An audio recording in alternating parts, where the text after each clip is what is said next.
Welcome to the New Money Habits Podcast, where we talk about how to create a better plan for your money so you don't have to live paycheck to paycheck. Here are your hosts, Sarah Jones and Nino Villa. With that being said, I wanted to take a hard right turn into one other area that I think is important to be discussing early on, or whenever you decide that you're going to finally have financial conversations. We talked about asking what kind of life do you want to live is an important one.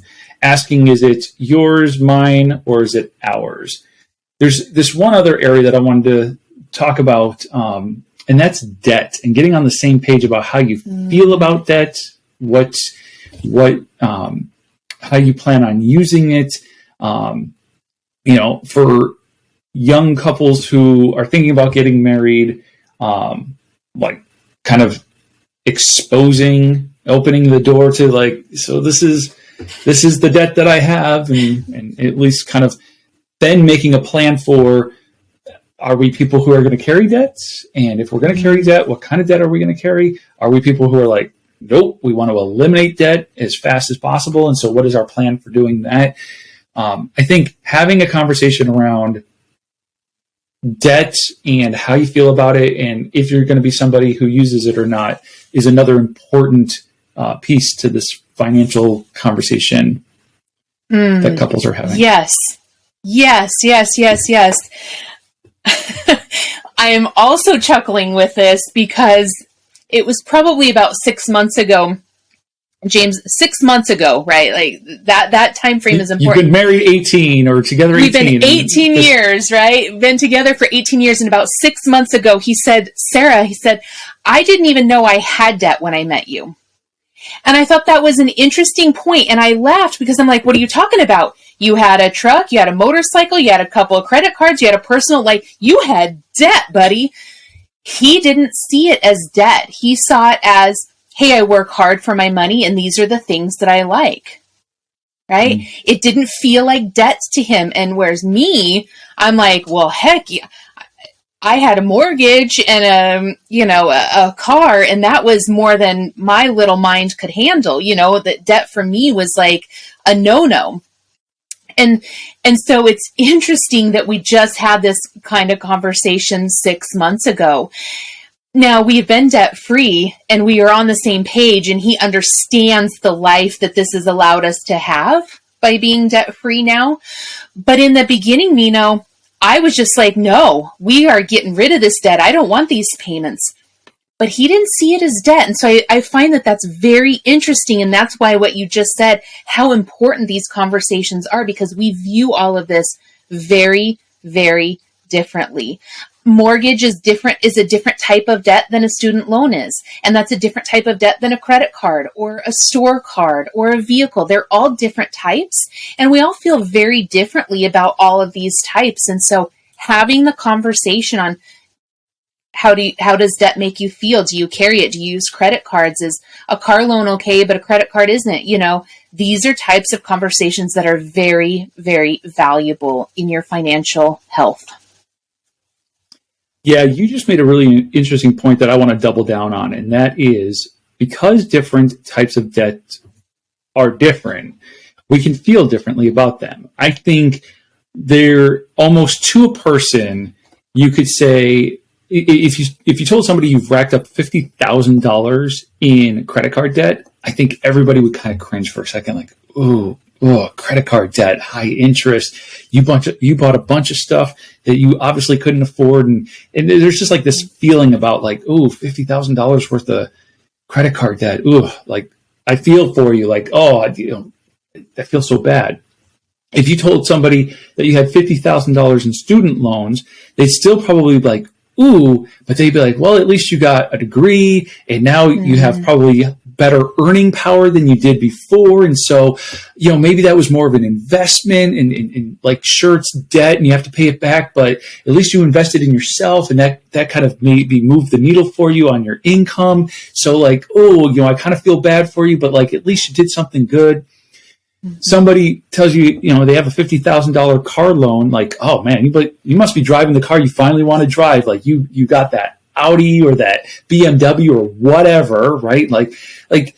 okay, like it whatever. And if you told somebody that you only owed $50,000 left on your mortgage, they'd be like, wow, that's awesome. You're like right there. So there's a spectrum of feeling we can have about the same number, the same amount of debt, depending on the type of debt it is.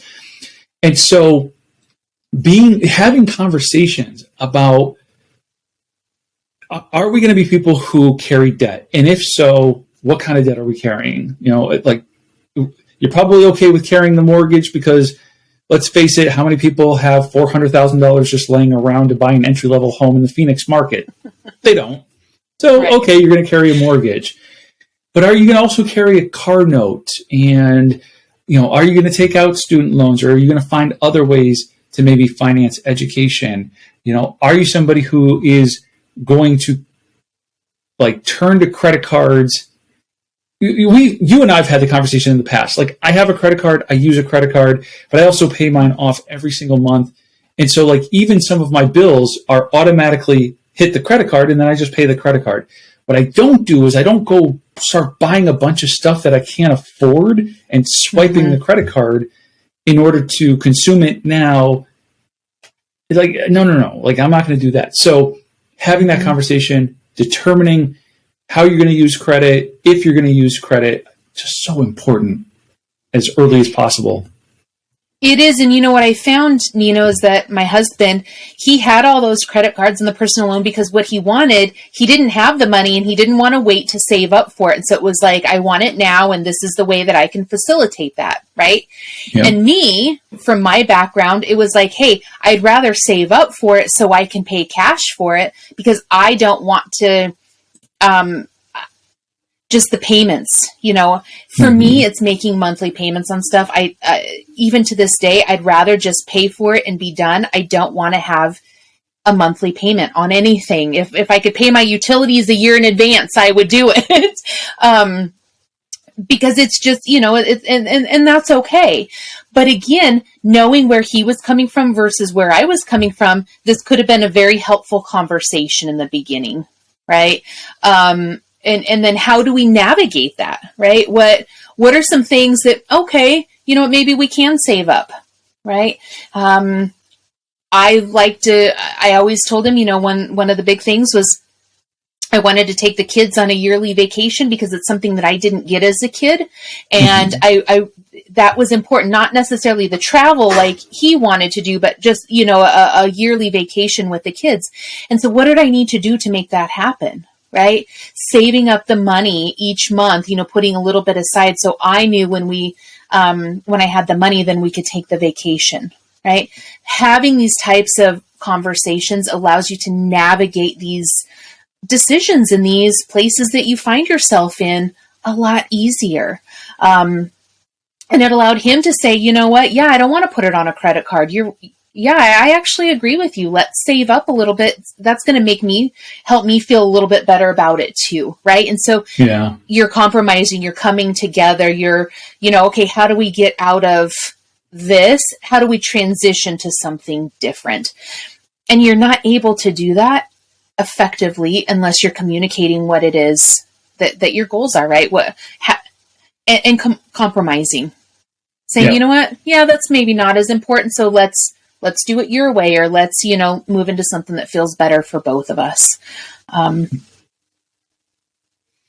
Yep. It is amazing how these simple conversations can lead to like kind of big breakthroughs or just big aha moments, or, sometimes it's just about perspective, right? Like maybe I didn't see it from that perspective before. Now that I see it from that perspective, my mind has changed, or vice versa. But I think foundationally, we've given our listeners at least 3 solid places to start when having these financial conversations. And that is, what life do you want to live?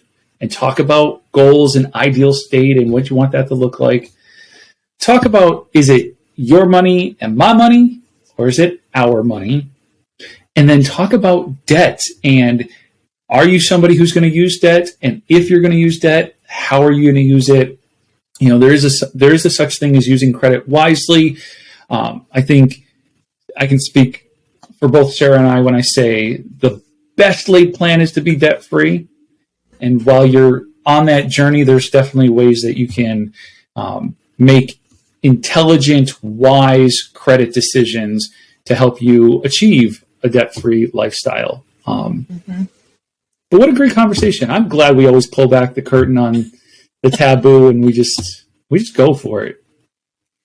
I love it as well. And I think it's great, just to have, I like just the openness of it, right? That we each have our own perspectives and we agree on a lot of things and we might not agree on some others, and it's all okay, right? If nothing else, I just want our listeners to say, hey, you know what? The way I feel is a little bit differently, and it's okay, but thank you for having the conversation, right? To your point, a different perspective, and maybe it allows us to look at our partners a little bit differently, right? So maybe this conversation just will allow you to look at your partner a little bit differently and have a different type of conversation that you've had in the past. And just another solid conversation with you. So thank you.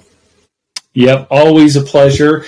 If our listeners are looking to have a conversation with one of us or any of the other New Money Habit coaches, go to the show notes, schedule some time with Sarah or with myself. And, if you're looking for that accountability partner, you're just looking to bounce ideas off, whatever it is, right? Like, get an outside objective perspective on your financial situation. We can help you create a plan that is custom to you and your goals and what you're looking to achieve. And the best thing about a plan that's actually customized to you is you'll go out and execute it. So visit the show notes, schedule some time with us. But in the meantime, we are going to get out of here and continue this conversation next time. Thank you for listening to the New Money Habits podcast, brought to you by New Money Habits and Keeping Up with the Joneses Financial Coaching. Submit your questions to our host by emailing podcast@newmoneyhabits.com. Be sure to subscribe to be notified of future episodes. Join our growing group of like-minded people on Facebook and follow us on your favorite platform. Music provided by Summer School.